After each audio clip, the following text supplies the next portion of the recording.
E o que difere o cuidado do paliativista dos outros cuidados médicos tradicionais, assim?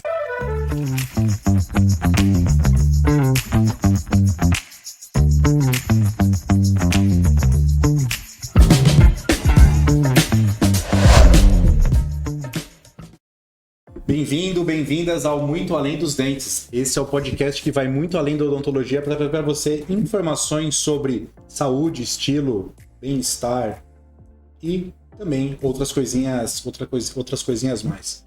Hoje eu tenho um convidado muito especial, uma pessoa muito querida, que eu admiro muito o trabalho que ele desenvolve aí na sua carreira médica. Então é um médico, Dr. Luiz Felipe Carvalho, geriatra, paliativista, integrante do Cuidados Paliativos do Hospital Sírio-Libanês, que tem uma atuação extremamente importante e relevante dentro daquele hospital, mas também um cara incrível que tem muita interesse na área de ensino, de divulgar o cuidados paliativos, tanto para profissionais da área médica quanto não médicos.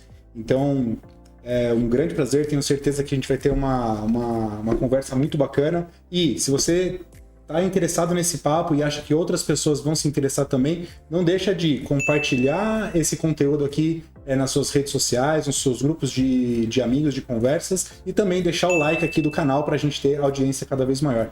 Muito bem-vindo, Luiz. Obrigado. Valeu, obrigado por ter aceito o convite, por estar aqui com a gente, para ter essa conversa bastante importante e relevante, acho que de assuntos muitas vezes pouco discutidos ou poucos comentados ainda, até mesmo na medicina, quanto mais Sim. em outras áreas de saúde ou para não profissionais da área de saúde. Então, obrigado pela sua presença e por estar aqui. E como eu falei brevemente aqui no seu currículo, né, médico geriatra, paliativista, queria que a gente começasse a conversa com o que é cuidados paliativos e por que eles são tão importantes e cada vez mais relevantes nesse contexto do mundo que a gente vive hoje. Bom, primeiro, obrigado pelo convite.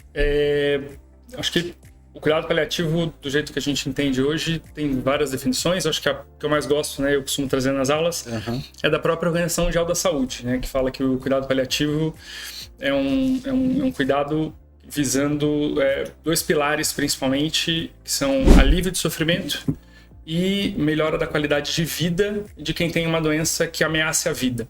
Né? Acho que antigamente a gente tratava isso muito mais como termos como doença terminal ou doença sem possibilidade de cura, e isso foi expandido desde 2002 pelo menos para cá como doenças ameaçadoras de vida. Então, basicamente, o que eu faço no dia a dia né, e quem é especialista em paliativos, o que a gente faz é pegar a pessoa que tem uma doença grave, uma doença que ameaça a sua vida, seja ela um câncer avançado, seja uma doença cardíaca avançada, uma doença pulmonar avançada, uma doença de Alzheimer, enfim, uma doença grave, e ajudar no manejo e no cuidado daquela pessoa visando esses dois focos, que ela tenha pouco sofrimento e que ela tente viver o melhor possível até... Independente do momento do diagnóstico, independente do estadiamento da doença, certo?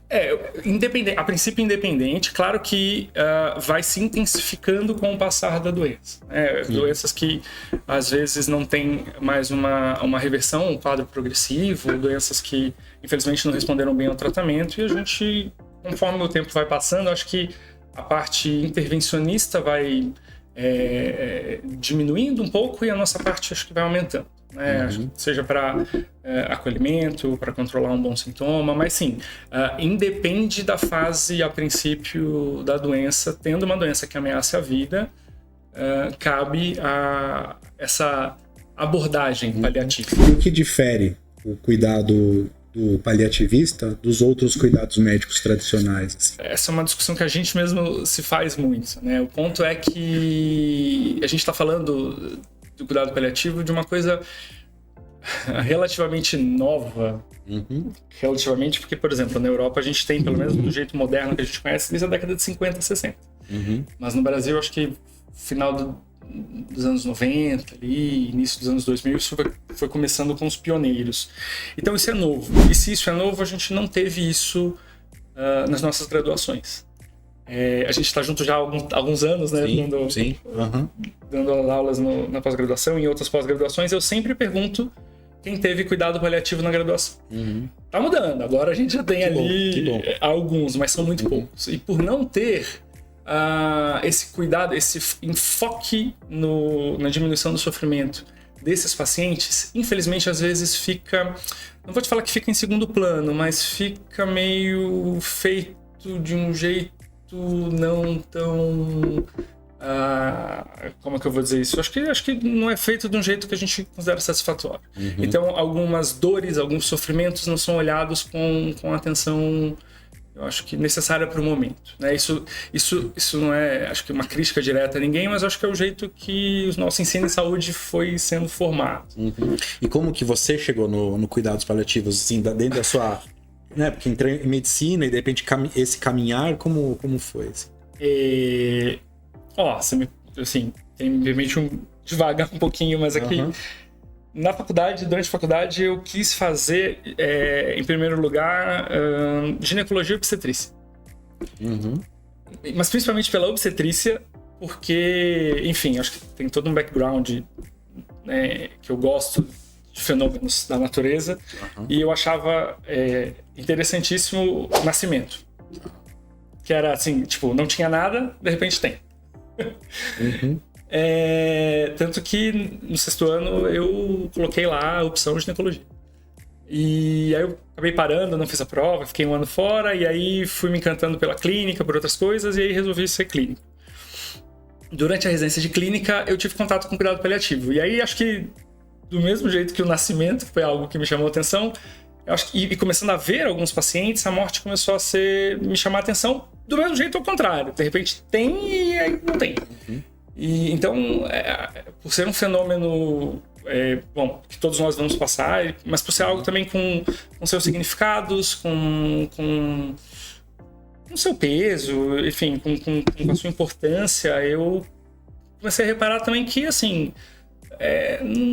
eu não gostei, assim, não era legal, assim, o jeito que... Algumas coisas que eu vi, longe de, querer, vou mudar o mundo, não é isso. Mas eu acho que era um momento tão... Eu vou usar essa palavra de um jeito, acho que tão único, tão peculiar na vida de uma pessoa, da família, até da equipe também que cuida, que eu falei, putz, isso aqui é interessante, e aí eu descobri que tem uma área, e aí eu tive contato já com profissionais, eu não sou da primeira leva, né, eu já sou da 2ª, 3ª leva de paliativistas, então tive contato com algumas pessoas que me explicaram, que mostraram, e aí eu fui retomando, putz, mas eu não tive isso na faculdade, eu não tive isso, eu não me formei, eu falei, eu preciso ir atrás, e aí quando eu quis me formar, ainda não tinha residência de cuidado paliativo na época, e aí, conversando com outras pessoas, eu resolvi fazer geriatria, e eu conheci a geriatria já tardiamente, e achei que a geriatria me ajudaria com esse conhecimento sobre envelhecimento, sobre essas crônicas, tudo fiz, e aí depois eu...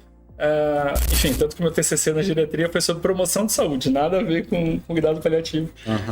Mas aí depois o cuidado paliativo voltou a me chamar, eu fui ao congresso fora, gostei, aí falei, putz, é isso aqui mesmo. E aí, hoje em dia existe uma residência em cuidados paliativos ou ainda não? A gente já tem, né? Provavelmente começou ali por volta de 2014, 2015, as primeiras residências médicas e multiprofissionais no Brasil. A partir desde esse ano, né, a gente está falando 2024, 2025, a residência agora são 2 anos, né, para médico, era 1 ano só. Cuidado paliativo hoje no Brasil é uma área de atuação, então você tem que ter algumas especialidades como pré-requisito, por exemplo, clínica médica, geriatria, pediatria, neurologia, anestésio, então tem alguns pré-requisitos para você fazer, e ela é uma área de atuação, mas está tendo um movimento, né, do órgão principal, que é a Academia Nacional de Cuidado Paliativo, de transformar numa especialidade mesmo. E então tem residência multiprofissional, algumas bem estabelecidas. Já isso que é bem interessante você estar falando, que não é especificamente uma área de atuação médica, certo? É uma área de atuação multiprofissional. Como a equipe multiprofissional atua? Porque nós já conversamos muitas vezes sobre isso, mas eu sei, inclusive, que a odontologia pode ter essa área de atuação, mas quais são as principais outras profissões, além da médica, que realmente devem compor uma equipe de cuidados paliativos? E qual é a participação de cada um, os limites de cada um, como que isso é composto? Olha, primeiro, acho que largar do óbvio, né? Eu não acredito num cuidado de saúde que não seja em equipe. Quando a gente vai olhar a própria definição da OMS, ela fala muito sobre um cuidado físico, psíquico, espiritual e social. Não dá para fazer isso sozinho. Acho que já foi aquela época. A gente teve talvez essa época dos médicos onipotentes que sabiam tudo, eram os donos das cidades pequenas, né? Aquela coisa Mas eu acho que passou e graças a Deus a gente entendeu que trabalhar em equipe é o fundamental. Então, eu acho que é um momento, como eu falei, tão único, tão peculiar, que uma só visão é pouco. A gente não vai dar conta mesmo de cuidar de tanto sofrimento. E é aí que a equipe multiprofissional é fundamental, né? Cada um tem os seus saberes, cada um tem as suas abordagens e somando para melhorar o paciente. Então, quando você pergunta o que é uma equipe nuclear, não existe isso bem estabelecido. Acho que quando a gente vai ver, né, a gente tem a política de cuidados paliativos que saiu finalmente no SUS em março desse ano, fala que tem que ter um médico, um enfermeiro, geralmente um profissional de medicina, um de enfermagem, eventualmente assistente social ou psicólogo, isso como equipe nuclear, mas dependendo de cada serviço, podem ter os outros profissionais também, fisioterapeuta, fono, odonto, serviço social, eu já falei, enfim, acho que dos mais diversos. Nutricionista, farmacêutico, todos cabem. Claro que aí a gente vai esbarrar na vida real num problema de orçamento, né? Então, o que a gente mais tem pelo Brasil são equipes desmembradas. Tem lugar que só tem um assistente social, tem lugar que só tem a psicóloga, tem lugar que só tem um médico, tem lugar que só tem uma enfermeira, e, enfim, então, um enfermeiro. Então, acho que todos cabem de um jeito ou de outro, né? Acho que todos trazem uma visão diferente. Você vai olhar para o paciente com um saber e com alguma coisa que vai somar, que eu não sei. E eu tenho uma professora, uma psicóloga, que é a Mia, que é uma pessoa sensacional, uma das primeiras psicólogas hospitalares do Brasil, e que ela trabalha muito com a gente o conceito de transdisciplinaridade, não multidisciplinaridade. Então, eu acho que a gente orbita o paciente, transita o paciente, e a gente meio que ela traz a imagem do dançar ao redor do paciente, cada um com o seu saber. Só que às vezes o paciente e a família, eles não compartilham, isso não fica compartimentado. Então, não é que ele vai trazer a queixa bucal para você, a queixa da medicação para mim, a queixa da comida para o nutricionista. Tem caso, e a gente tem que ver quem faz o maior vínculo. E mesmo no Sírio, né, que é onde eu trabalho, a nossa equipe ela é enxuta, nós somos 3 médicos, uma enfermeira e 2 psicólogas, e a gente trabalha muito com as equipes do próprio andar, né, que cuidam, então o restante da equipe é do andar. A gente consegue ver isso, consegue ver a diferença que faz. Então, tem casos que a pessoa de frente do caso é a enfermeira. Tem caso que a pessoa de frente é o psicólogo. Tem caso que a pessoa de frente foi o técnico de enfermagem.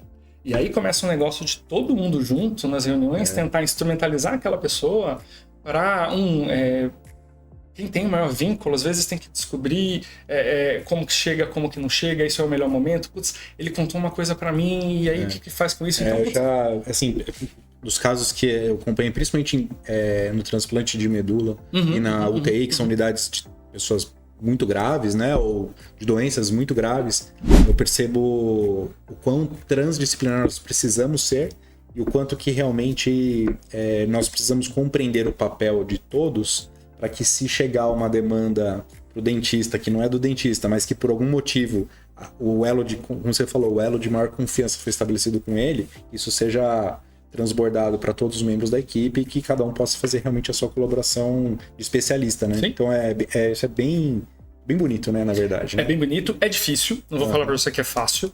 Trabalhar em equipe, apesar de ser algo... Apesar não, né? É algo importante, mas é algo difícil também. Né?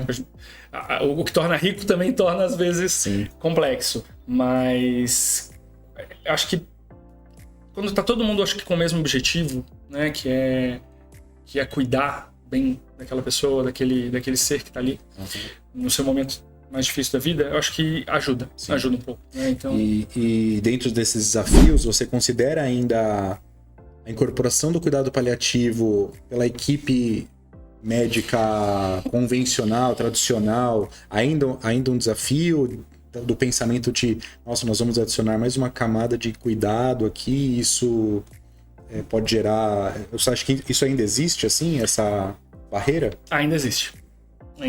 Acho que tá mudando, né? Eu acho que eu já não peguei, eu brinco, né? Eu não peguei tudo mato. Eu já tinham passado já tinham roçado a primeira parte quando eu cheguei.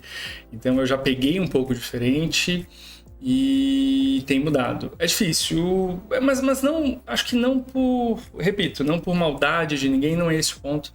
Acho que uma coisa que eu gostaria que ficasse muito clara é que o cuidado paliativo, ele não é melhor que ninguém, não é especialidade. Acho que existe recentemente também um morrer de amores pelo paliativos também, como se fosse algo que vai salvar. Não é assim, é uma especialidade como outra. Se alguém tiver uma apendicite aguda, eu não vou saber o que fazer, eu preciso que um cirurgião me ajude, acho que cada um no seu.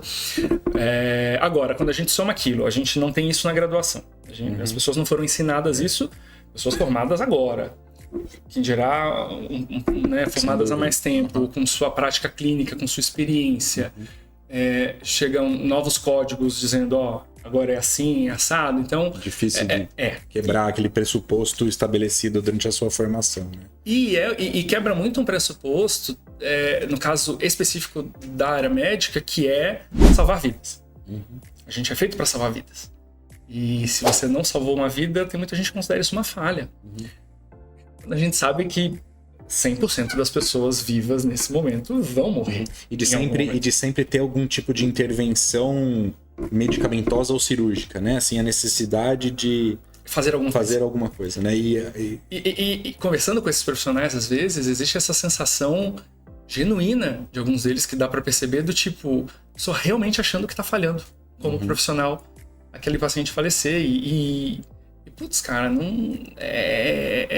Então, eu acho que a sociedade foi mudando e, digo mais, aumentando a complexidade do seu serviço de saúde, aumenta esse ímpeto de querer fazer algo. Então, quando a gente está num hospital com muita tecnologia, tem sempre alguma coisa diferente para fazer. E então, até isso vem até às vezes por parte do paciente, né? Ele procura o serviço porque ali vai ter a salvação, né? Também. A gente infelizmente sofre, né, de uma falta de profissionais de saúde. Acho que com a odontologia é a mesma coisa. Sim. Né? Então existe essa procura às vezes de um serviço de excelência. Então acho que torna ainda uma camada um pouco mais difícil. Então, mas assim, acho que a ideia é o quê? Muita conversa, mostrar o trabalho no dia a dia. Tem muito problema com o nome às vezes, né? Cuidado paliativo. Paliativo no Brasil virou um remendo, né? Vamos fazer um paliativo ali no carro para ele rodar mais uns 2 quilômetros. Isso pega um pouco, né? É uma discussão no meio paliativista. Tem alguns paliativistas que advogam contra, outros que... eu vejo que tem até alguns serviços que mudaram o nome, né? Para equipe de suporte, né? Enfim, o Brueira é um dos caras que é do MD Anderson, um dos caras que fala equipe de suporte. E aí tem gente que fala, bom, daqui a alguns anos a equipe de suporte é que vai ser, que vai meter medo nas pessoas. Mas, então, me colocando, eu falo, me chama de qualquer coisa. Eu pessoalmente, respeito quem tem outra opinião, não ligo. Pode me chamar de equipe de suporte, equipe de controle de sintomas. Enfim, acho que jocosamente já me falaram também equipe da morte feliz. Aí eu acho que não. Aí eu acho que pegaram pesado demais. Mas eu acho que independente, ou clínico, geriatra, eu só quero que me deixe no caso. Me traz para dentro do caso, deixa eu mostrar tranquilo como é que é o nosso trabalho, como é que a gente faz, sem interferir, trabalhando junto, cuidando de pontos e prestando atenção em algumas coisas que, né, complementando o trabalho que é feito, e é desse jeito que a gente aos pouquinhos vai conseguindo mudar. Porque a gente está falando aqui de mudança de cultura. E mudança de cultura em serviço de saúde é muito difícil. E é lento.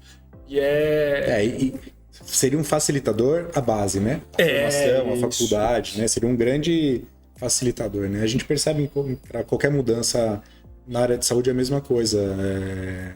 Enquanto você não incorpora isso na formação do aluno, é difícil aquilo caminhar, né? Com certeza. Não vem. E repito, principalmente nessa quebra do ter que curar por ter que cuidar. Porque quando o meu objetivo é cuidar do paciente, eu ganho sempre. Sim. Se eu conseguir curar, putz, ótimo. Também o pessoal acha que o cuidado paliativo gosta, né, chama a gente pessimista às vezes, acho que não é esse o ponto. Mas, pô, se o paciente recupera, fica bem, tem qualidade de vida, pô, vou comemorar, claro. Se for de alta, tem pacientes que vão de alta, tem pacientes que eu acompanho em casa, tem pacientes que passam no meu consultório. Né? O cuidado paliativo não é só aquele finalzinho mesmo, os últimos dias. Né? Ele cabe antes, então, putz, claro que eu vou comemorar. E o legal desse cuidado paliativo, ele não é único e exclusivo para o paciente, certo? Não. A família, ou o acompanhante, ou as pessoas que estão ao redor... Sem dúvida. Fazem parte do tratamento também, certo? Acho que é pouco provável que tenha casos que você vai especificamente só no paciente, né? Acho que pouquíssimo provável. Acho que quase sempre você está atuando também com as pessoas que estão ali ao redor, né? Que é algo muito interessante. E muito com a equipe também. A gente tem um trabalho muito de bastidor com as próprias equipes, sejam as equipes assistenciais, de enfermagem que está cuidando, e fisioterapia que está cuidando, com as equipes médicas também, às vezes ouvindo um pouco, discutindo o caso, acolhendo também. Mas é necessário, né? É necessário. Porque é isso, repito, essa soma de não termos uma formação com uma situação extremamente única e crítica e sintomas e sofrimento, isso precisa de acolhimento. Então não é incomum casos em que o paciente está tranquilo, a família está relativamente tranquilo e o nosso maior trabalho é com a equipe. Acontece. Às vezes até de desgaste mesmo, né? De desgaste. Psicológico, né? Por exemplo, eu sou geriatra de formação, né? Mas os casos pediátricos. O cuidado paliativo pediátrico é uma porta dificílima. Mexe com todo mundo, né? Então... E claro, tem casos que o foco com certeza é a família. Sim. E para só exemplificar, principalmente para quem nunca conviveu junto com vocês, como que você poderia dar um exemplo, pode ser real ou teórico, do impacto da incorporação da equipe em termos de resultado, de qualidade de vida? Ou pode ser um exemplo que aconteceu, que você acha emblemático, assim? Tem algo que você poderia exemplificar para ficar mais palpável, assim, para as pessoas? Olha, tem um tipo de paciente, né, de familiar que chega muito pra gente, que são pessoas que tiveram experiências ruins com internações na UTI, por exemplo, e chegam falando, meu pai, meu familiar tem uma doença muito grave e a internação da UTI não foi boa. E um padrão que a gente vê às vezes em algumas doenças crônicas, né, geriátricas, é que o paciente ele interna, ele tem uma perda, né, funcional ali naquele tempo que ele internou, ele recupera, mas ele nunca volta às vezes, quando ele cruza ali uma linha de fragilidade, ele nunca de reserva funcional, ele nunca volta exatamente ao estágio que ele estava. E aí, isso às vezes esbarra num valor importante do paciente. Então, às vezes, o paciente tem como um valor muito importante, por exemplo, a independência. Um paciente falou, quando alguém estiver cuidando de mim, tendo que trocar minha fralda, por exemplo, isso para mim vai ser demais. Isso para mim não vai ser digno. E aí ele chega nesse momento, ele interna, e aí, no automático, ele está com uma infecção grave e vai para UTI. E aí a família vira e fala, mas eu não gostaria que colocasse um respirador no meu pai, não gostaria de ir para UTI, e aí... Às vezes a gente é chamado justamente para conversar e tentar entender. Então esse é um motivo, por exemplo, muito comum do nosso acionamento. E aí a ideia, nesse caso, a gente faz uma das coisas principais nas nossas atribuições, nas nossas habilidades, que é discutir o que a gente chama de objetivo de cuidado, que é para onde a gente vai. Né? A gente vai tentar usar tudo que a gente tem de invasivo e às vezes um pouco doloroso, porque tem alguns tratamentos que são, para recuperar esse paciente 100%. Ou a gente vai focar no conforto desse paciente e vai fazer ali algumas coisas que não tragam tanto sofrimento, ou não. Aqui eu não quero mais nada, eu quero realmente só 100% focar no conforto dele. Então, nesses casos, os pacientes que estão na UTI, estão com máquinas e aparelhos, às vezes a gente é chamado para acolher a família, ouvir a família, entender a demanda deles. Muita comunicação, né? Tem muito treino de comunicação aí para ouvir, para entender. Identificar quais são os valores, por que aquela situação faz ou não faz sentido, se aquilo tem um sentido técnico e biológico, né? Se faz sentido ter essa discussão nesse tipo de caso, e aí a gente vai lá e monta um plano de cuidado. Esse paciente tem uma doença grave, infelizmente está na sua fase mais avançada, a UTI não é o melhor ambiente para cuidar desse paciente. Então vamos levar para o quarto, vamos deixar a visita um pouco mais flexibilizada, vamos aumentar a frequência da passagem da psicologia, algumas medicações que já não têm o benefício a gente retira, a gente fica mais em cima de remédios para dor. Mas é um remédio que pode ter um efeito colateral. Poxa, se o efeito colateral não for tão importante frente ao alívio do sofrimento, a gente vai manter. Então, a gente vai ajustando a prescrição e os cuidados. Precisa tomar banho, tomar banho, acho que é um exemplo ruim, mas precisa fazer tal e tal, precisa medir a pressão de 2 em 2 horas na UTI. Não, a gente não precisa, vamos medir menos. Então quer dizer que para enfermagem não é para entrar lá? Não, pelo contrário, é para entrar, mas é para ver se ele está confortável. E a fisioterapia vai precisar aspirar? Não, a gente agora vai mudar e a aspiração vai ser de tal jeito. Mas claro, isso tudo é conversando. Né, eu não sei 100% o que você faz, o que o terapeuta faz. Então, a ideia do paliativista é muito ajudar nessa comunicação com a família, com as equipes, tentando entender para que lado a gente vai. E às vezes tem grandes mudanças, tem prescrições com 30 medicações, várias intervenções ao longo do dia que a gente consegue dar uma reduzida, mas não uma reduzida no cuidado, uma reduzida no desconforto. Existem situações em que você consegue, ou vocês conseguem fazer com que aquela família, aquele paciente pense de uma forma diferente a estratégia de tratamento dele. Por exemplo, um paciente que está com um câncer super avançado e que não está tendo mais resposta terapêutica a determinada droga e que está insistindo naquilo, seja por uma questão vinda da parte médica, e que aí vocês conseguem, de repente, trazer um outro lado da história e de repente que essa abordagem não está sendo a mais coerente para o momento dele, para a situação dele, assim, tem um pouco isso? Tem.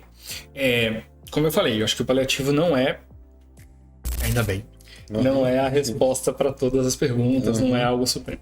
Então tem muito caso também que a nossa abordagem às vezes não dá certo. Vão, né? Às vezes não dá certo, às vezes por motivos pessoais, por motivos enfim, de cada um, às vezes o acolhimento não dá certo, a ideia... Então isso acontece também, claro, e tem casos...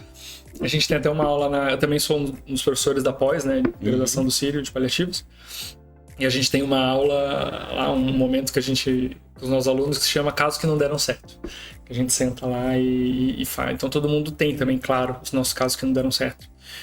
Mas tem casos que sim, tem casos que são conhecidos, né, pelo hospital como os casos difíceis, as famílias difíceis. Aquele familiar, quando interna, todo mundo já sabe, e que às vezes a gente conhece ali numa primeira internação, numa outra volta, às vezes não deixa nem a gente entrar, ou a gente tem que entrar disfarçado como equipe de suporte, como equipe clínica, e aí vai ganhando vínculo, vai entendendo, vai dando acolhimento. Como que é a abordagem emocional, espiritual? Porque acho que tem tudo relação com isso, né? Tudo. Como que é feita essa abordagem? Isso é no... Primeiro que... Acho que em primeiro lugar já é identificar que ela existe, né, Edu?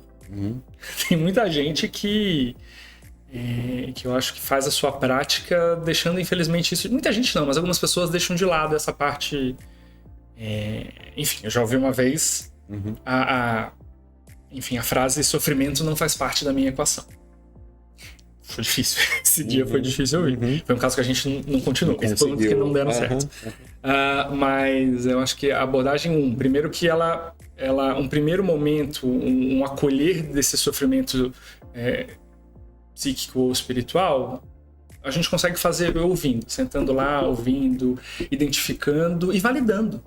Né? Tem um outro ponto que a pessoa tá, por exemplo, com câncer, com vários sintomas, não tá se reconhecendo às vezes como pessoa, e aí tem alguém do lado falando assim, mas você tem que comer, mas você tem que sorrir, mas você tem que isso, você tem que fazer exercício. E não deixa um espaço para a pessoa ter a sua montanha russa, né? Então a gente valida muito isso. Olha, tudo bem ter os dias ruins. Nesse nosso processo do sofrimento, do luto, isso não deixa de ser um luto. Tudo bem ter os dias ruins e bons. Oscilar é saudável, é como nós seres humanos encaramos o luto, oscilando entre momentos de perda e momentos de reparação. Então a gente só validar isso, só dar escuta, já é muito. Já é assim, quem diria, né? Minha mãe falava sempre que não tenho o que falar, fica quieto. E é exatamente isso, né? Às vezes a gente quer falar muito, às vezes sentar e ouvir é suficiente para dar essa primeira acolhida. Claro, demandas específicas, aí seria o ideal trabalhar com capelães, né? A gente, infelizmente, no Brasil tem pouca capelania ainda, e principalmente capelania ecumênica. É muito difícil. A gente ainda tem muito serviços religiosos, né? Então, hospitais ou católicos, ou evangélicos, ou judaicos, e que tem a sua capelania específica da própria religião. Infelizmente, não é todo sacerdote também que consegue transitar bem no hospital. Também tem histórias pitorescas, enfim, mas acho que tem... Então, a gente identifica, acolhe, valida e chama ajuda. Se for o caso de capelania, né? Ou se for o caso, por exemplo, da psicologia, da psiquiatria, aí atuando em equipe para dar seguimento àquilo. Então, as psicólogas, uma psicóloga falaria isso muito melhor, mas trabalha com, por exemplo, legado. A gente teve trabalhos de psicologia de o que eu vou deixar para os meus filhos, seja um vídeo, seja... por exemplo, a ciência social pode ajudar a organizar a vida financeira. Enfim, tem várias demandas que não são preocupações só físicas, né, que são super importantes, e às vezes é impressionante o quanto a gente ouvir, validar e dar de algum modo andamento a isso faz com que, por exemplo, a dor fique melhor controlada. Mesmo? Paciente que às vezes está com muita dor, que na verdade era angústia. Que é um sofrimento generalizado. Quando a gente fala de paliativos, a gente fala de uma profissional de saúde chamada Cicely Saunders, né, que é inglesa, e que ela mesma é enfermeira, assistente social e médica, né? Ela tem tripla formação, e ela cunhou esse termo de dor total, né, que é a dor física, a dor psíquica, a dor espiritual e a dor social, e é impressionante quanto isso é verdade. Quando a gente fica dando remédio para dor e não melhora, e a gente senta, ouve, entende, tenta chamar profissionais para ajudar, e na hora que ajuda, melhora até às vezes... outras dores que não é a física e às vezes isso impacta na física. E para não ficar num negócio muito místico, a gente sabe, né, que a neuroanatomia e a neurofisiologia nas áreas de dor existem conexões com as áreas de sentimentos, com as áreas de cognição. Então, as nossas emoções e a nossa cognição impactam diretamente em como a gente percebe essa dor. Anatomicamente. Né? Não é nada místico, ele está com aquela dor psicológica. Não, isso tem um substrato anatômico. Tem neurotransmissores que ajudam nisso. Então, como eu falei, tratar só do físico é tratar pela metade. E aí, infelizmente, não dá para fazer bem feito. Mas, claro, tem caso que é nisso que a gente vai ficar, porque é nisso que a gente pode ficar. Mas quando a gente consegue ir para essa outra parte, aí eu acho que o cuidado é mais completo, mais holístico no sentido completo. E aí é que eu acho que a gente consegue fazer uma diferença. Pessoal, o Luiz Felipe comentou aqui com a gente antes que existe um curso de formação, né, para cuidados paliativos, tanto para profissionais médicos quanto para profissionais não médicos. Curso que já tem há quanto tempo, Luiz? Olha, tem vários, né, hoje no Brasil, acho que um tempo atrás... O que você participa? Eu participo, como eu falei, da pós-graduação do Hospital Sírio-Libanês. A gente tem desde 2011 ou 2010, agora tempo, já tem há 15 anos. A gente está na 15ª, 14ª turma. É uma pós-graduação, né, lato sensu, e hoje a gente já tem outras também no Brasil, outras excelentes várias formações, já espalhadas pelo Brasil, já não está mais tão concentrada. Existem residências também, existem aprimoramentos. E o que difere do curso que você participa, especialmente para área médica e para não médicos? E se já teve na formação não médica, médicos participando dessa formação, qual o enfoque? Você já viu dentistas participando dessa formação? A gente, acho que eu posso falar da formação que eu participo, né? A nossa não tem distinção nenhuma das aulas, né? Todo mundo assiste todas as aulas. Aí, por algumas coisas do próprio MEC, a carga horária do profissional médico é um pouquinho mais alta, só para dar lá as horas mínimas que o MEC precisa, mas todas as aulas são para todo mundo.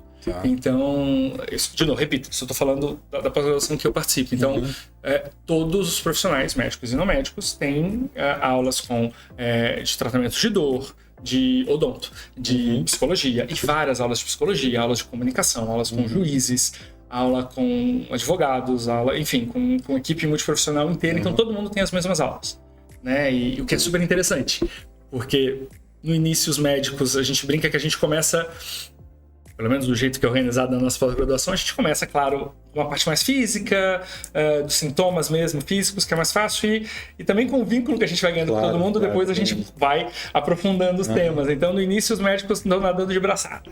É morfina, não sei o quê. Então, e a equipe multiprofissional, às vezes, fica um pouco mais, até inibida mesmo, né? Claro. Infelizmente, pelo jeito que existe, às vezes, uma hierarquização no serviço de saúde, a gente sabe disso. Apesar de eu não acreditar nisso, eu acho que, enfim, todo mundo parte da mesma engrenagem. Mas tem. Então, isso vai se soltando ao longo do curso, e a hora que vira, né, que a parte do cuidado mesmo vira e fica mais multi, aí os médicos começam a dar uma... E você acha que uma das principais dores desse curso é a comunicação? Porque assim, eu vejo o dentista, um profissional completamente despreparado, a não ser aquela pessoa que já tem um talento ou uma habilidade, ou que por algum motivo treinou isso por outros motivos na vida dele, mas o dentista tem uma dificuldade impressionante de comunicação eficaz, quanto mais numa comunicação de conversas desafiadoras, que a gente, de maneira geral, a gente não está preparado, né? Então, a gente está preparado para falar, você vai perder um dente, seu dente quebrou, né? É uma comunicação completamente... Que para mim é uma notícia muito ruim, ou então vai ter que fazer um canal. Mas é muito diferente das comunicações que eventualmente vocês têm que conversar. Então, mas uma vez que, por exemplo, eu participando desse grupo de atuação, eu tive que me preparar para esse tipo de comunicação, e é algo que inclusive você é o meu grande responsável por isso nos nossos cursos, de ajudar os colegas dentistas a uma preparação mínima e ali se interessarem para melhorar estratégias de comunicação. Essa é uma grande dor também de todos os profissionais, assim, De modo análogo, quando eu pergunto se a maioria das pessoas teve uma formação específica em comunicação, a grande maioria ainda responde que não. Tem mudado também, claro. Acho que eu já te falei várias vezes, né? Para mim, comunicação é a base de qualquer relacionamento entre um profissional de saúde e o paciente. Não existe um bom cuidado sem comunicação. Que foi o tempo do tipo, aquele médico é grosso, mal educado, mas ele é um bom profissional, então não é assim que a coisa funciona, né?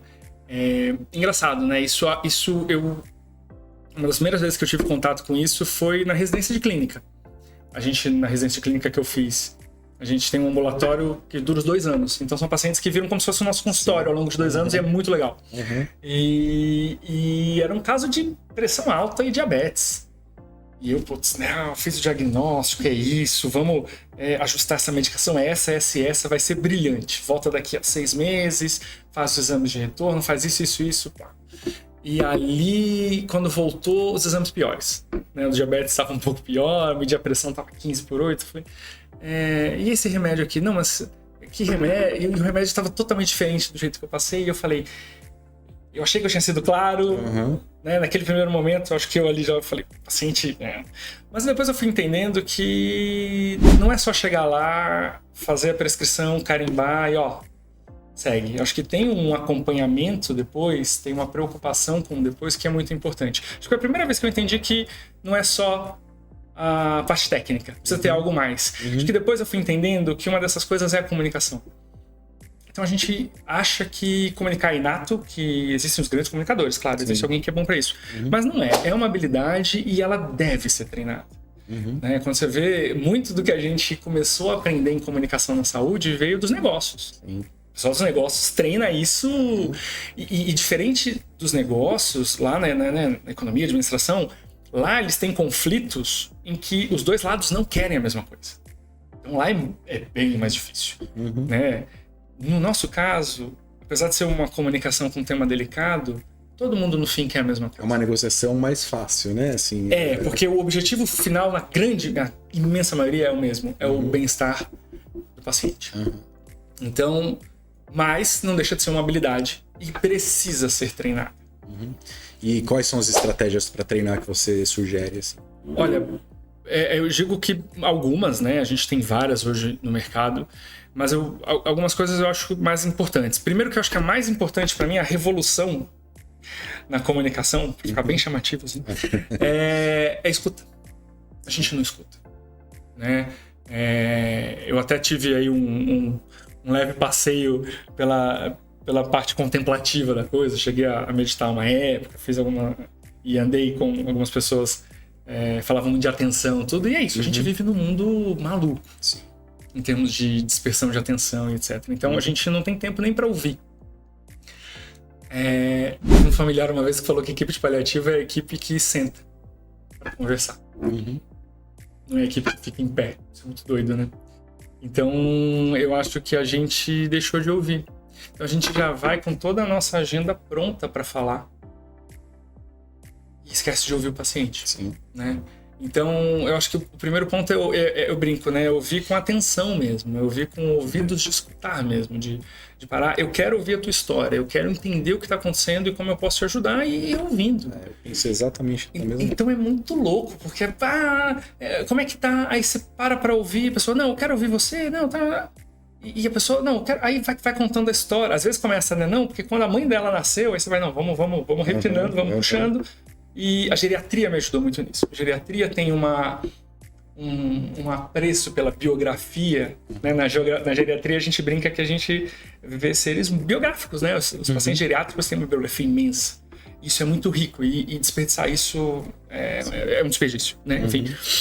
Então, a gente ouve. E aí, ouvindo, eu vou entendendo as dores, os valores, o que é importante. E aonde que tá? Às vezes eu vou dar uma notícia e eu começo falando, você tem um negócio chamado câncer. E a pessoa fala, tá, eu já tô fazendo a 3ª quimioterapia. Putz, eu falei um monte de coisa que ela já sabe. Ou então eu vou falar, agora a metástase aqui do seu câncer piorou. Ela falou, câncer? Então, ou eu vou muito à frente ou eu vou muito atrás. Se eu paro pra ouvir, eu entendo onde ela tá. Poupo a minha energia e poupo uma surpresa desagradável. Então, e eu vou entendendo a pessoa e vai ajudando no vínculo. Agora, é ouvir de verdade. Não é ouvir preocupado com o smartphone, preocupado com o Botafogo. É claro que assim... Tem que preocupar Botafogo muito. tem que me preocupar muito. Já foi minha vida inteira me preocupando com o Botafogo. Esse ano também. Mas, enfim, claro que acontece, por exemplo, eu tenho criança, eu tenho filho pequeno. Eu posso entrar numa reunião falando, meu celular vai ficar aqui e se tocar eu vou precisar atender porque é da escola do meu filho, ou eu tenho outros pacientes que estão internados e podem me ligar. Mas naqueles 10, ou então, hoje eu só tenho 15 minutos. Mas naqueles 15 minutos é pra gente estar ali presente. Então, só essa escuta já faz toda a diferença. Sim.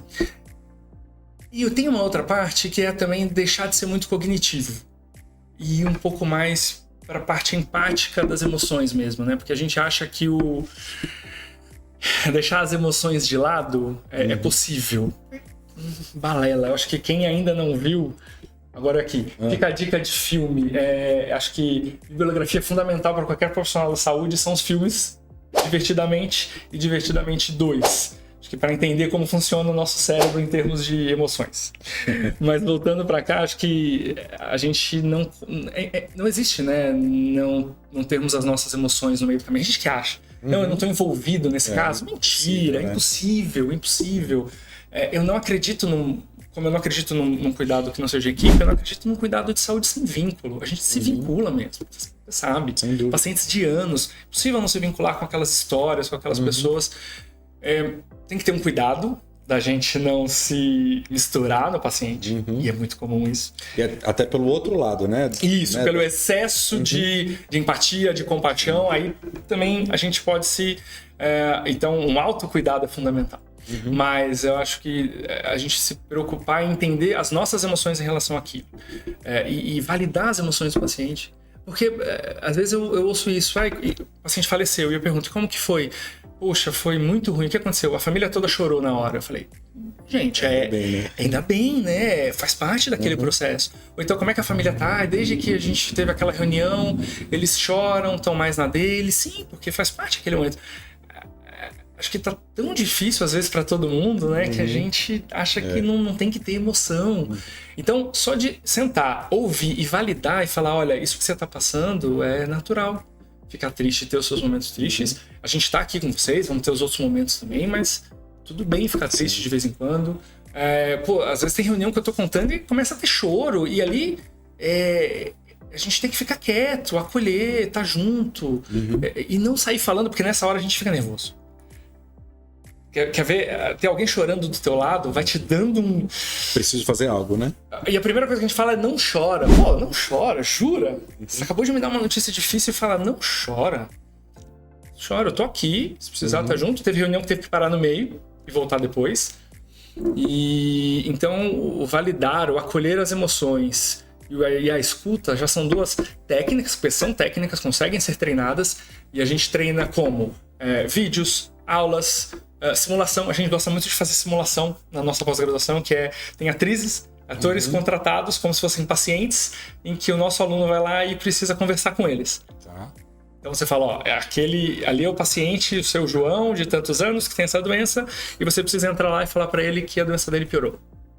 E tem um ator profissional contratado, brifado, já com anos de experiências, em que a gente passa o papel. Olha, você é o seu João, 50 anos, que tá preocupado, não sei o que, e é muito interessante, é um aprendizado na prática, putz, a própria reação, da sua reação, né, perante a... É muito interessante, né? A gente sabe que o adulto aprende de vários jeitos, né, lendo, vendo, fazendo, então, quando a gente diversifica o jeito de ensinar a comunicação, putz, acho que torna muito mais rico. E aí, aquelas surpresas, né? Aquele cara que foi tímido o curso inteiro, e aí chegou a hora de fazer isso e a pessoa brilha, sabe? Usou as técnicas, acolheu, falou. E aquelas pessoas, às vezes, que, né? Isso aí eu faço todo dia. Você vê que dá uma titubeada. Então, mas eu acho que o mais importante, acho que desse momento é que comunicação é uma habilidade, é fundamental para fazer acho que para todo mundo. Mas no cuidado paliativo, na entrega de notícias ruins, é algo e que deveria estar mais uma vez difundido, né, Edu? Nas graduações, nas pós-graduações. E você acha que, mudando, mas complementando, você acha que conversar sobre a morte sempre vai continuar sendo um problema, um tabu, ou aquela conversa desagradável, assim, entre as pessoas, assim? Ou é uma questão cultural, da cultura do Ocidente? Eu acho que tem as diferenças culturais, com certeza. Né? Acho que as pessoas às vezes perguntam muito, ou confundem muito paliativo com eutanásia, essas coisas. E eu tive uma vez que eu estava viajando, estava fora do Brasil, estava na França. E na França não pode eutanásia, por exemplo, que nem no Brasil.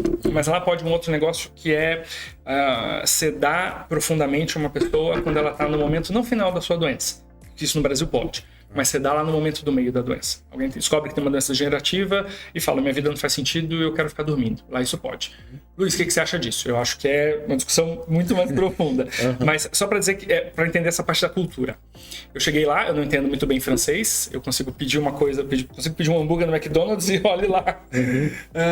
Mas na televisão, eu estava lá justamente por coincidência, eu estava fazendo clínica na época, quando estavam votando isso. E aí, essa pergunta era feita para as pessoas na rua. O que você acha dessa votação da sedação profunda? Assim, mas para as pessoas que estão passando na rua. E apesar de eu não entender, dava para ver que ali as pessoas estavam dando suas opiniões. Então, assim, ali a gente estava... tinha uma cultura que dava para discutir aquilo. Né? Nos próprios países em que é permitido ou suicídio assistido ou a eutanásia, existe toda uma discussão sobre isso. Nas sociedades...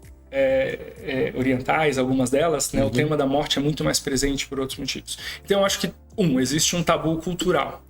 Né? Eu acho que especificamente, e de novo, aqui ninguém é melhor ou pior, é uma característica cultural. Como outros assuntos são mais fáceis da gente tratar do que em outros lugares. Né? Então, a gente é um país majoritariamente, né, de origem latina, seja portuguesa, italiana, espanhola, enfim, e também, né, culturas em que tem um peso, às vezes, falar da morte. E isso foi, com o avanço da medicina, por exemplo, eu infelizmente tive uma perda na família, né, uma prima pequena de 3º grau, que faleceu, e que o velório foi em casa.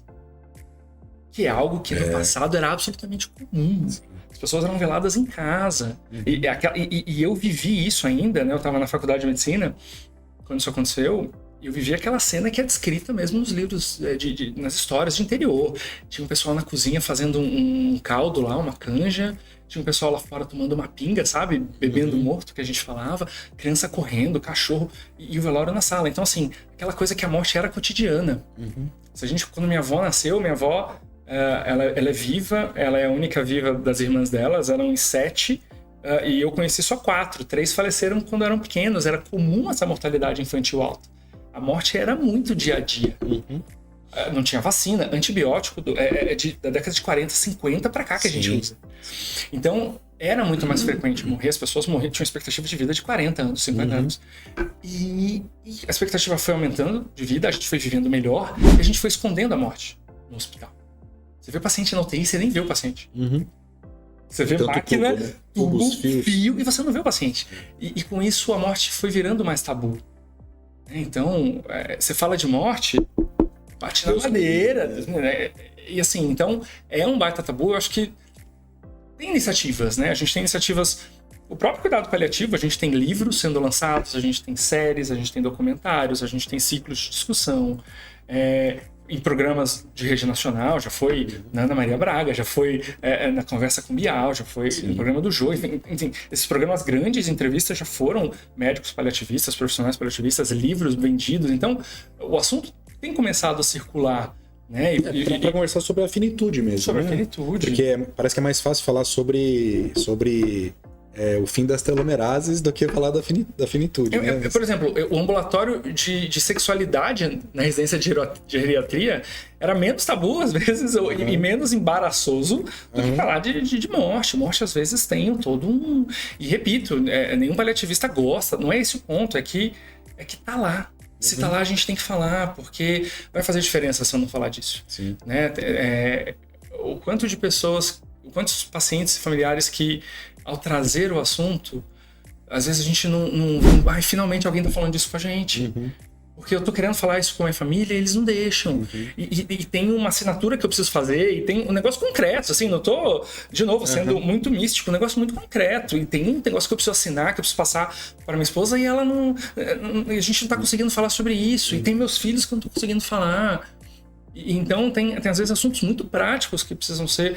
Se eu não avisar que o negócio está chegando, que a situação está chegando, às vezes isso não é desencadeado. Sim. E gera um monte de problema depois. A gente tem uma história agora, recente, de uma paciente com câncer, enfim, que está bem e tudo, reinterna por motivos que a gente acompanhou, que, por exemplo, está até público esse caso, enfim, saiu em alguns momentos, que ela tem, enfim, é uma fazendeira bem sucedida e se juntou a um fundo socioambiental e o problema era de herança, né, o que ia fazer ou não, e ela decidiu doar para algumas atividades sociais que mexem com a terra, e criou-se todo um fundo, assim, então é esse fundo que vai acabar gerindo o espólio dela quando ela falecer. Fantástico, sabe? A pessoa conseguiu tocar nesse assunto e no momento que esse assunto foi tocado, ela falou, bom, eu tenho aqui um patrimônio e eu vou fazer disso uma causa social. Então, putz, a gente, assim, exemplos infinitos de o quanto tocar nesse assunto. Claro que é pesado, claro que às vezes é difícil, claro que tem que ser com muito jeito, com muita técnica, mas o quanto isso às vezes abriu coisas que estavam lá angustiando aquela pessoa. Então, e aliviou, né? E aliviou. Alívio, né? E aliviou. E aliviou. E aliviou todo mundo. E às vezes ficou elefante na sala, literalmente. Todo mundo fala de canto, sabe? E o quanto é necessário a gente tocar nesse assunto. Mas é uma dificuldade. É uma dificuldade também nossa, como profissional, né? Você tem sua vida de glórias e também sua vida de perdas. Eu também tenho as minhas, né? As minhas perdas, elas tornam que em alguns casos eu olho e falo, putz, isso aqui lembra esse tipo de caso que me pegou, lembra o meu avô, lembra uma colega que faleceu quando eu era moleque. Sim. Então, se a gente não tiver isso bem trabalhado na gente, né? E eu acho que esse é um outro ponto, o autocuidado do profissional é fundamental. Se a gente não pega estrada, não deveria pegar estrada com um carro sem revisão. A gente, para cuidar dos outros, tem que se cuidar. E cada um tem o seu jeito de cuidar. Seja terapia, meditação, música. É fundamental isso. E nessa história, tanto do autocuidado pro profissional, mas quando que cuidados integrativos entra no cuidados paliativos? Eles estão... Qual é a interposição entre eles, assim? Os cuidados integrativos, né, são um movimento aí de pensar o cuidado ao paciente, né, de um modo integral, com práticas como yoga, como reiki, como meditação e outras, música, terapia, enfim, várias outras. Acho que tem uma interface gigantesca, né? Não só, claro, mas a gente é parceiro da equipe de cuidados integrativos lá do Círio, por exemplo, e a gente atua junto. Então tem casos em que, compondo a equipe multiprofissional, né, os profissionais que atuam com reiki, que atuam com exercícios de relaxamento para os familiares, para o próprio paciente, então acupuntura, por exemplo. Então, eu acho que são duas áreas que se integram totalmente, porque, ainda mais se eu estou pensando no meu cuidado do paciente, não só pelo aspecto físico, teórico, cognitivo, né? Quando eu expando isso para usar. Então tem muitos dos nossos casos, a equipe de cuidados integrativos foi parceirona, assim. Eu considero, acho que bem complementar, né? Sim. Você comentou sobre eutanásia, morte assistida. Quais são as principais implicações éticas, legais do cuidado paliativo nesse contexto da morte ou de uma doença grave? Assim? Tema profundo, espinhoso e tentar fazer ele curto. Primeiro de tudo, eutanásia e cuidados paliativos não são a mesma coisa. Né? Primeiro que no Brasil essa discussão ela tem que ser feita com muito cuidado, porque a gente não tem eutanásia na legislação. Na verdade, a gente também não tem legislação sobre cuidados paliativos. O que a gente tem aqui são algumas coisas éticas, principalmente, né, começando lá em 2006, né, no Conselho Federal de Medicina, versando que tudo bem, que é permitido ao médico suspender tratamentos e focar no conforto do paciente. O que lá em 2006, quando foi lançado, teve uma entrada na Justiça do Ministério Público, bloqueando. E aí isso foi para juízo, enfim, isso foi feito lá a parte burocrática e viu-se que não, os médicos não estavam querendo falar sobre eutanásia, aquilo era algo da prática médica e que o cuidado paliativo faria sentido, e desde 2009 está no Código de Ética Médico que é permitido o médico e é permitido que o médico faça o cuidado paliativo e priorize o conforto do seu paciente. Então, e depois disso tem no Código de Ética do profissional da fisioterapia, da terapia ocupacional e várias outras profissões. Então, a gente tem isso nos códigos de ética, a gente não tem isso como lei. Mas aí a gente tem ultimamente, essas leis mais recentes sobre financiamento do cuidado paliativo no SUS.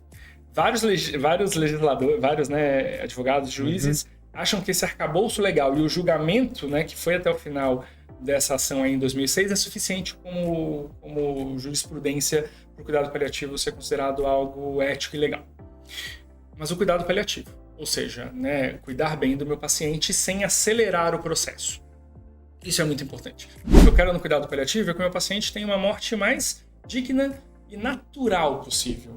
Então, morte natural significa que eu não tenho que adiantar as coisas, nem também prolongar demais. É bem importante. A gente vê as duas coisas. A gente vê tanto o prolongamento, ou seja, eu já sei que, infelizmente, eu estou naquele momento em que o desfecho vai ser esse, e eu prolongo com medicações, com aparelhos de respiração, com aparelhos no coração, e eu prolongo uma vida sem nenhum ganho. Uma vida sem ganho, uma vida sem sentido e não digna.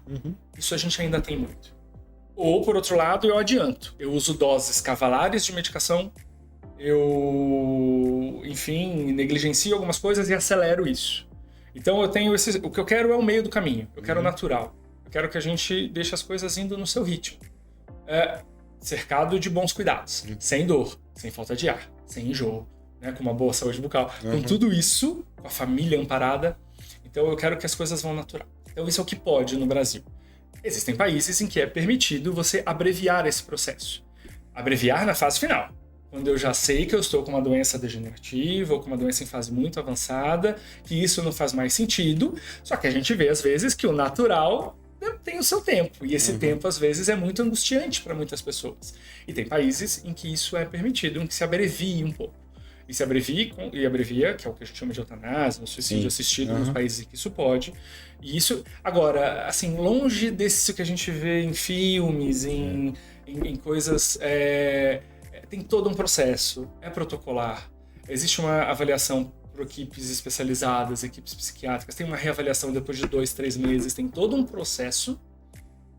E é oferecido um bom controle de sintomas. Às vezes o que está motivando isso é uma dor incontrolável.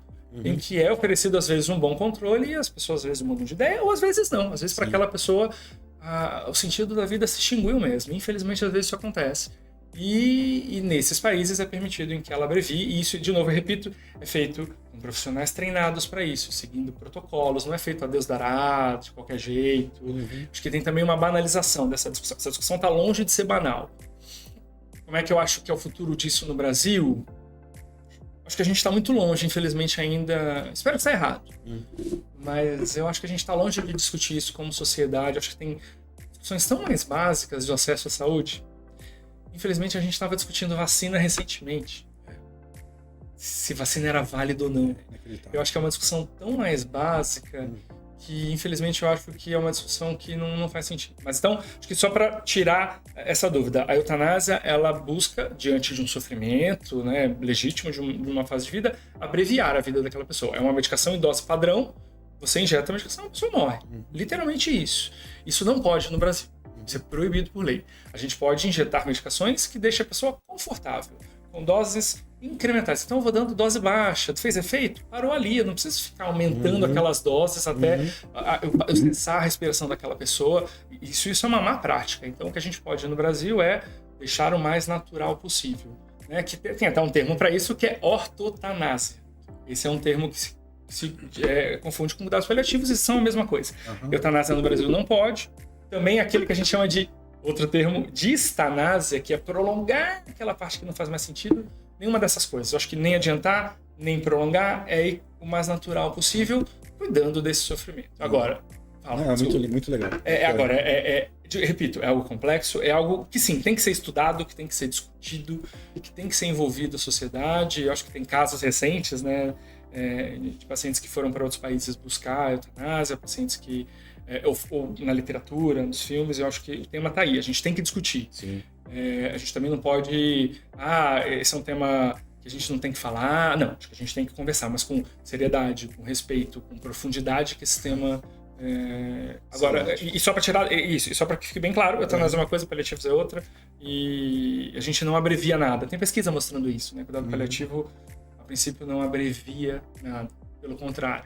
Tem algumas pesquisas mostrando que o bom cuidado, sem muitas intervenções, às vezes o paciente vive até um pouquinho mais. Legal. Com qualidade. Jogando um pouco a sardinha pro meu lado da odontologia, por favor, à vontade. Como que você enxerga a participação do profissional dentista na equipe? E mais que isso, em que momento que você viu algo muito relevante assim da odontologia, falou assim, uau, olha que bacana que a odontologia conseguiu trazer aqui nessa situação para os nossos ouvintes, para o nosso público dentista aqui? Bom, primeiro que fundamental. A atuação do profissional dentista em doenças avançadas acho que o câncer vem logo à mente de todo mundo, né? E aí, chovendo molhado. Né, em termos de mucosite, em termos de laser terapia, enfim, acho que a atuação é fundamental. Você falou, né, a gente viu alguns casos juntos no transplante de medula óssea e a diferença é brutal, né, porque às vezes a medicação que eu vou usar, a dor principal e a queixa principal é oral e tem um limite dos remédios, né, e a atuação local ali, quantos pacientes não mudaram da água para o vinho com a atuação do profissional dentista. Então, acho que, primeiro de tudo, é fundamental na equipe. Infelizmente, é muito raro também. É raríssimo encontrar, infelizmente, pelos hospitais. São poucos. Aliás, até em hospital, né, Edu? Até hospitalar já é mais raro um pouco, né? Acaba sendo na minha visão de fora, pode estar enviesado. Acho que a gente tem caminhado de consultório. Acho que assim como você, a gente tem caminhado para um aumento. Mas ainda somos muito poucos. Em hospital ainda é raro. Mas quando tem é fundamental. E assim, eu não preciso dizer, né, o quanto saúde bucal é negligenciada no Brasil. Acho que no mundo, talvez, né, quando a gente vai ver dados mundiais, é negligenciada. E o quanto... quando a pessoa tem uma doença grave... Quanto parece que é mais negligenciada ainda, porque eu acho que tem outros aspectos que tomam conta que a pessoa esquece. Então, a gente tem pessoas com a saúde bucal, assim, horrorosa. Desculpa o termo, né? Mas é e aí, uma situação que, por exemplo, falando de pacientes geriátricos, né? O quanto piora em termos de nutrição, porque você, você não consegue mastigar direito e fazer a deglutição direito. O quanto uma boa higiene da língua e dos dentes é fundamental para a deglutição. O quanto, até em termos dignos mesmo, né? O quanto uma boa limpeza mesmo devolve a dignidade à família, o quanto muda. Né? Eu quando residente, rodei no Hospital das Clínicas aqui de São Paulo, né, da USP. Lá tem uma dentista full-time e ela via a maioria dos pacientes da enfermaria, acho que quase todos, e é impressionante, assim, o efeito no bem-estar da família aí muito, né, nossa, mudou, às vezes aquelas, sei lá, não vou saber os termos técnicos, aquelas crostas, aquelas, né, ou às vezes pedaço mesmo, né, uma parte de um dente que tá lá e tá incomodando. Tem a importância funcional de se alimentar, mas tem a importância social também, né, do sorriso. Não, em termos de social e dignidade é uma coisa que salta aos olhos, porque não é algo talvez que seja o que algumas pessoas, não sei, né, enxergariam, mas é nítido. É nítido. Eu já tive algumas situações de pacientes que em situações muito graves e que parecem não fazer muito sentido, mas o pedido veio dele. Eu entendo a minha situação, né? Eu resumo assim, eu entendo a minha situação, mas eu gostaria muito de estar com um sorriso adequado. Isso. Então, isso vai aliviar uma dor, né, emocional sem dele. Dúvida, sem dúvida. E, por exemplo, eu já tive colegas, casos de colegas dentistas que foram atender em casa, pacientes que estão acamados. Sim. Por exemplo, o paciente com demência de Alzheimer avançada também, a saúde deteriora. É muito mal feito, né? A higiene, principalmente paciente que, às vezes, enfim, acaba estando agitado, pode morder, alguma coisa assim. Dúvida, então, tem toda uma expertise diferente. E aí, uso de produtos. Por exemplo, muitas das medicações que eu uso em fim de vida mexem totalmente com salivação. Né? Escopolamina, opioide. Então, às vezes, a gente tem um problema ou de excesso de saliva ou de pouca saliva, xerostomia, enfim. Então, acho que ter um auxílio, né, de vocês, ajudaria muito, muito, muito, muito. E agora é isso, acho que vindo de fora o que me chamou, em primeiro lugar, a atenção foi a parte mesmo da prestação social e da dignidade mesmo.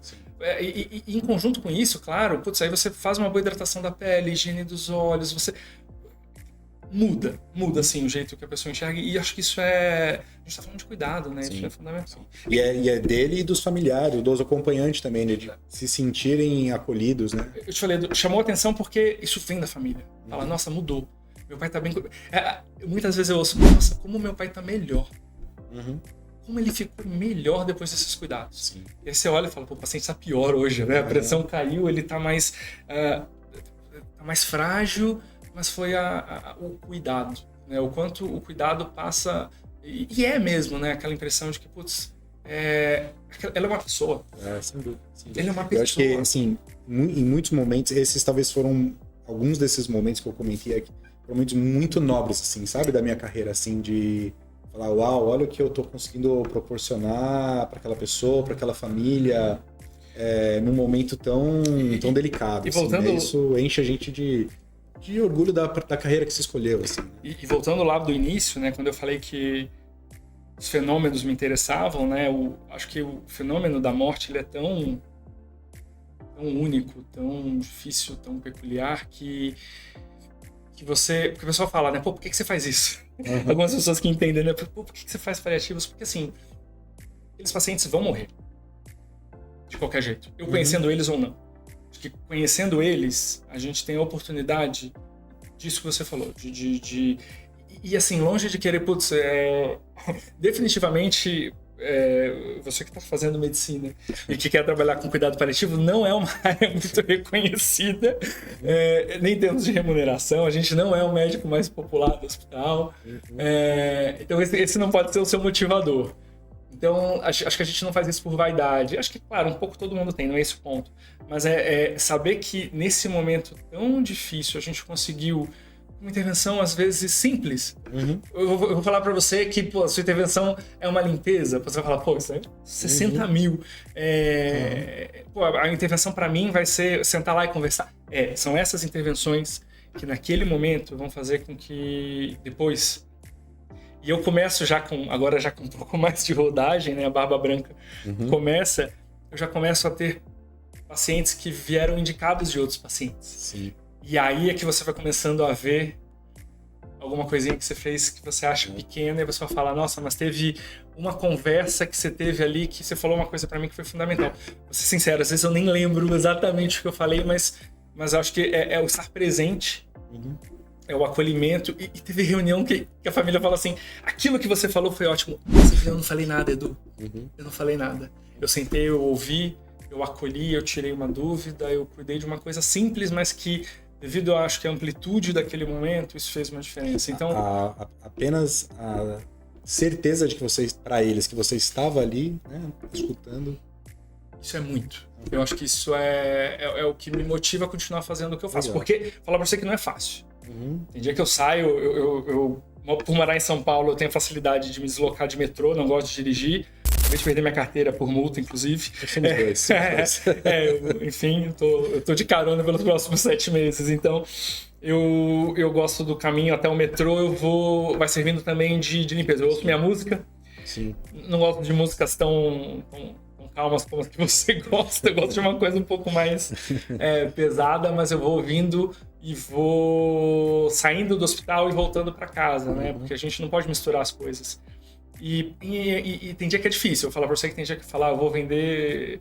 Nossa, eu vou, sei lá, vou montar uma loja... Eu gosto, assim, trabalhar com turismo e Disney.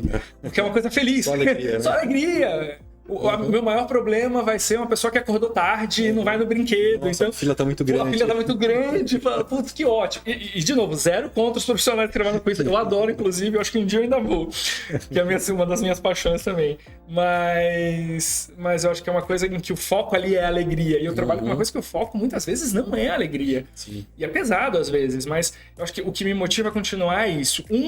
É olhar pro lado e ver que ainda tem um lugar que infelizmente é mal feito. 2 é poder trabalhar em formação, né? Formação de profissional. Isso, putz, é uma paixão minha, apesar de ainda não ter uma formação formal, é ótimo, mas, né, seja de mestrado ou doutorado, é algo que tá na gaveta, acho que agora não é o momento, mas eu acho que mas as pós-graduações, trabalhar com residente, com alunos, isso é algo que me encanta. Eu sei. Porque eu acho que é o que vai mudando esse jogo, a hora que eu tiver massa crítica para começar a mudar a cultura, né? E é só com isso. E a hora que eu vejo esses exemplos individuais, né, de famílias que, putz, aqueles pequenos agradecimentos que vêm depois, né, desde um paciente carrancudaço, assim, dificílimo, que foi até o final, mas topou não levar a esposa para UTI, que depois de 1 mês eu tô no metrô, ele me manda um super engenheiro, super quadrado, e que me manda assim, Luiz, boa tarde, vi um poema aqui e lembrei de você. E era aquele if, né? Um poema em inglês, eu posso até deixar depois que... deixa aqui que a gente coloca nos comentários. Vou deixar aqui, que é legal. Super if de si, né? Em que ele vai fazendo algo, enfim, sobre o que vale a pena da vida ou não. Cara, aquilo me quebrou. Imagina a pessoa mais quadrada e 1 mais 1 é 2 do mundo, que foi uma relação super difícil, e ali eu falei, putz, esse caso aqui entrou. Esse caso aqui foi... conseguiu, né? Esse caso aqui a gente conseguiu. Repito, não é tudo que a gente consegue, mas são essas coisas que alimentam a gente para continuar. Legal. Muito bom. Parabéns. Enfim. Continue no seu caminho, que você está no caminho certo. Imagina. Obrigado por esse papo muito agradável. Espero que tenha sido... Eu adorei, não tenho tirado dúvida. dúvidas. Não, sem dúvida. Muito obrigado. Imagina. Pessoal, eu adorei esse bate-papo. Tenho certeza que você também gostou. E deixe o seu joinha. Compartilha essa conversa com o Luiz Felipe aqui com seus colegas, nos seus grupos de mensagem, para que a gente tenha impacto, para que a gente consiga difundir essa ideia, que a gente possa difundir esse cuidado que é tão importante e relevante para todo mundo, para a população. Posso fazer um mini jabá? Deve, claro. Na verdade, mini. Eu não sou tão assíduo às redes sociais, mas eu tenho um Instagram, @relatospaliativos, a gente também pode deixar indicado. Claro. Em que, na verdade, eles são não é nada específico, tá até um pouco parado, mas são... eu conto alguns casos, algumas reflexões que eu tenho. Eu acho que é um espaço ali, não tenho ainda a coisa de ser escritor, mas acho que é alguma coisa só mesmo para rodar, refletir, enfim. Então, fica a dica quem quiser também. E obrigado pelo espaço. Obrigado você. Valeu, pessoal. Até a próxima. Obrigado.